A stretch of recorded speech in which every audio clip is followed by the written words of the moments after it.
Սիրելի հայրենակիցներ, քննարկվում է ազգային ժողովի առողջապահության հանձնաժողովի նախագահի թեկնածության խնդիրը, հարցը եւ բնականաբար նաեւ մեզ վերաբերում համակարգին վերաբերող արմատական եւ խորքային խնդիրները։ Այդ խնդիրները ես կառանձնացնեմ հետեւյալ կերպ, դասակարգեմ հետեւյալ կերպ, նորից եմ կրկնում,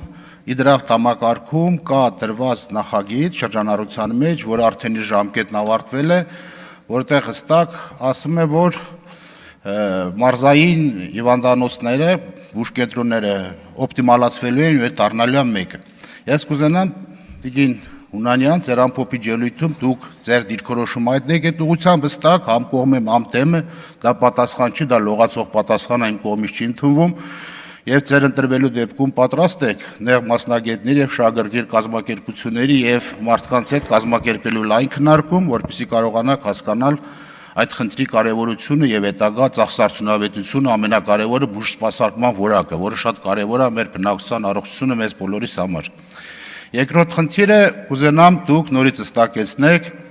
նեղ մասնագետներ ինչպես եք պատկերացնում համակարգ առաջնային պահպանման օղակները, բուժամբուլատորիա կոչեցյալները, կոչվածները, որ հիմա ասում ենք, ինչպես եք պատկերացնում այդ հիմնարկների նեղ մասնագետներով համալրման խնդիրը։ Գցել տարածքային կառավարման նախարարության վրա եւ պատճառաբանել, դա առողջապահության նախարարության պոզիտիվ պարտականություն եւ ինքը պարտավոր է իր ոլորտով զբաղվելու, հակառակ դեպքում խնդիրներ կունենան, որտեղ առաջնային պահպանման օղակը պետք է կանխարգելիչ դեր ունենա մեր ազգաբնակչության եւ ժողովրդի հիվանդությունները կանխարգելելու, հետո նոր բուժելու խնդրով։ Երրորդ խնդիրը դուք ինձ ասում եք, որ մարզպետարանի շենքերը թող լինեն յուրաքանչյուր նախկին խորհրդային ժամանակներ ասած շրջանային շրջաներում։ Դա ըստ կառուցվածքները համեմատելի չեն, էլի կներեք, այսինքն պաթանոլոգիական լաբորատորիան, անատոմիկը համեմատել վարչատարածքային բաժանման միավորի համար, հետ դա ինձ համար գոնե ընդունելի չէ։ Դա ճիշտ չէ, պարզապես ճիշտ չէ, որովհետև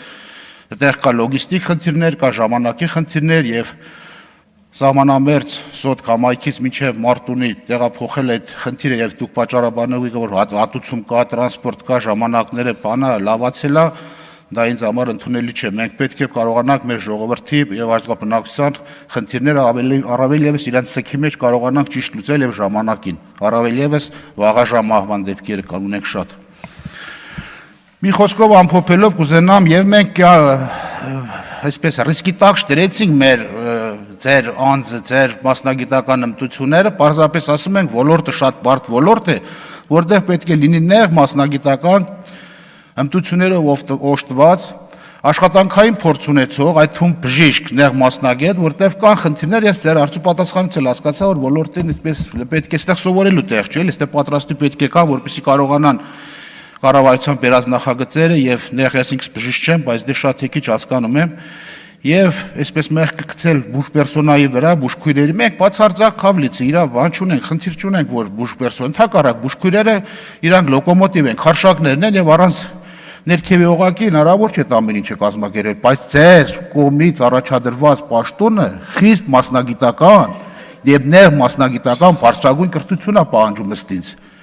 Եթե դուք գիտեք ձեր ոնց է կարգավորելու, ժամանակը ցույց կտա եւ արդյունավետությունը, բայց մենք կյանքում այս ժամանակ ոչ մեկի անձը, ոչ մեկի մասնագիտական հմտությունները եւ ոչ մի ինստիտուտի հմտությունները, այդ թվում բուժքույր, բժիշկ, ինստիտուտը կյանքում կասկածի տակ չեք դրել, մի տարեք ուրիշ տեղ։ Մենք քննարկում ենք լուրջ խնդիր եւ խնդրում եմ մեր հարցերը մի խեղաթյուրեք տվեք սպառիչ պատասխաններ, որպեսզի մեր հանրությունը մենք կարողանանք որոշում կայացնել։ Ամփոփելով ուզում եմ ասել իմ հետեւյալ հարցադրումները, ինչպես նորից եմ ասում, ինչպես եք պատկերացնում բուժ կենտրոնների վերակազմավորման օպտիմալացման գործընթացը։ Պատրաստ եք դուք քննարկում իրականացնել։ Ինչպես եք պատրաստվում իրականացնել նեղ մասնագետներով, ինչպես եք պատկերացնում նեղ մասնագետներով համալրել, որպեսզի այդ սահմանամերձ համայնքներում կարողանան բուժասպասարկումը եւ առաջնային պահպանման օղակները գործեն, որտեղ այդ միլիոններով ընտանեկան բժշկության ինստիտուտը գումար է դրել, եւ այս պահին չկա ընդամենը մեկ կամ լավագույն դեպքում երկու բժիշկներ կան, ընտանեկան բժիշկներ։ Եվ երրորդ հարցը թողենք հետո, լավ, այսքանը, շնորհակալ եմ։